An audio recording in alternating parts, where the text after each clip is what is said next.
ตัวอะไรนะแม่หงส์ขาว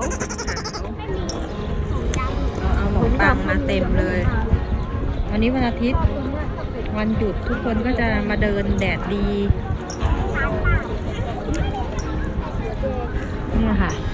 สวนสาธารณะของอุชิจะมีคนออกมาเดินวันนี้แดดดีมากย้างครับเนี่ยค่ะเอาขนมปังแข็งๆมาก็ต้องเหยียบให้มันแตกก่อนก็โยนลงไปเด็ก2 คนนี้เรียนรู้ที่จะทำอะไรแบบคนทางนี้มาเต็มเลย